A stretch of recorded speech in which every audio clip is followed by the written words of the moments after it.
ભુજની સામાજિક પ્રવૃત્તિમાં અગ્રેસર એવી માનવજ્યોત સંસ્થા દ્વારા ઇતર પ્રવૃત્તિ પણ કરવામાં આવતી હોય છે। સાથોસાથ સામાજિક પ્રવૃત્તિ તેમજ જીવદયાના કાર્ય અવિરતપણે કરવામાં આવતા હોય છે। ત્યારે આજ રોજ ભુજની માનવજ્યોત સંસ્થા સંચાલિત શ્રી રામદેવ સેવાશ્રમ પાલારા કચ્છ મધ્યે આજ રોજ એમએલ ભક્તા વિસામો ખુલ્લો મૂકવામાં આવ્યો છે, જેમાં વડીલોને આશ્રય મળી રહેશે। ત્યારે અમારા કચ્છકેર ટીવી ન્યૂઝની ટીમ દ્વારા પ્રબોધભાઈ મુનવર સાથે વાત કરવામાં આવી, ત્યારે તેમના દ્વારા જણાવવામાં આવ્યું કે અમારી સંસ્થા દ્વારા સતત વડીલોની સેવા માટે પ્રયત્ન કરવામાં આવતા હોય છે અને આજ રોજ આ વિસામો જે ખુલ્લો મૂકવામાં આવ્યો છે તેનાથી વડીલોને વધારે સારો આશ્રય મળી રહેશે તેવું જણાવી રહ્યા છે કે હાલ 12 જેટલા વડીલો અહીં આશ્રય લઈ રહ્યા છે। ત્યારે આ વિશે વિશેષ માહિતી આપે છે પ્રબોધભાઈ મુનવર। આવો વધુ સાંભળીએ તેમના જ શબ્દોમાં।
માનવજ્યોત સંસ્થા ભુજ દ્વારા અનેકવિધ પ્રવૃત્તિઓ ચલાવવામાં આવે છે। એના એક ભાગરૂપે પાલારા કચ્છ મધ્યે રામેશ્વર મહાદેવ મંદિરની પાછળ આજે એમએલ ભક્તા વડીલો વિસામો ભાગ 2 ખુલ્લું મૂકવામાં આવ્યું છે।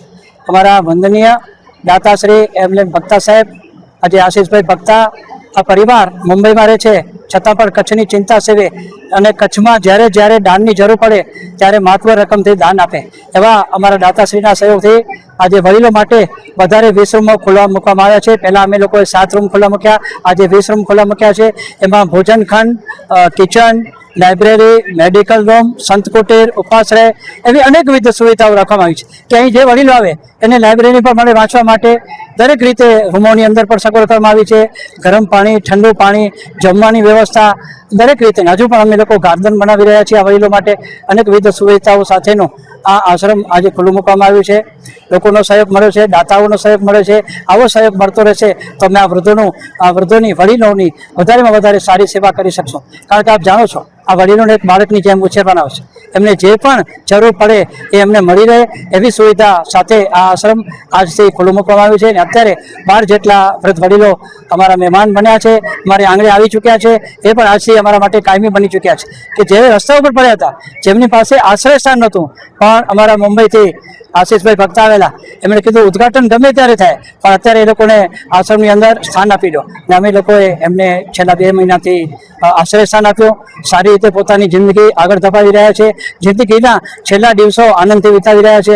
રાત્રે પણ 9 વાગે ભજન કીર્તન કરે, વિચાર કરો કેટલું ભગવાનનું નામ લેવાય। 1.5 કલાક સુધી બધાએ સાથે મળીને ભગવાનનું નામ લે, ભગવાનના ભજન ગાય, ભજન કીર્તન કરે। આવી રીતે આ આશ્રમ આજથી ખુલ્લું મૂકવામાં આવ્યું છે।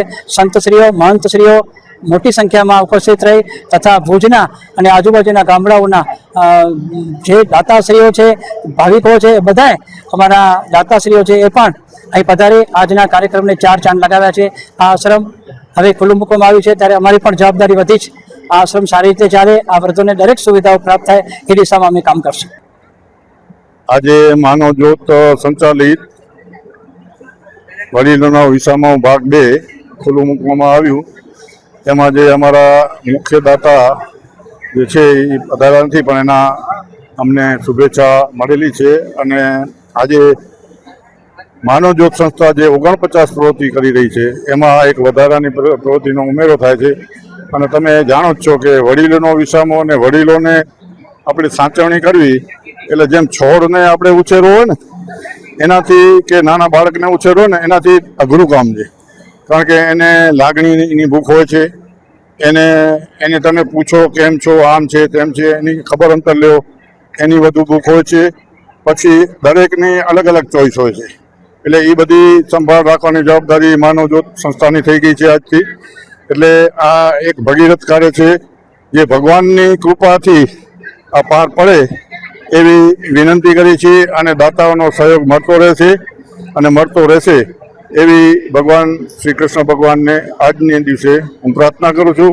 અને કાર્યક્રમ સરસ ગયો અને આવો નવા કાર્યક્રમ ભગવાનની કૃપાથી થતા રહે એવી શુભેચ્છા.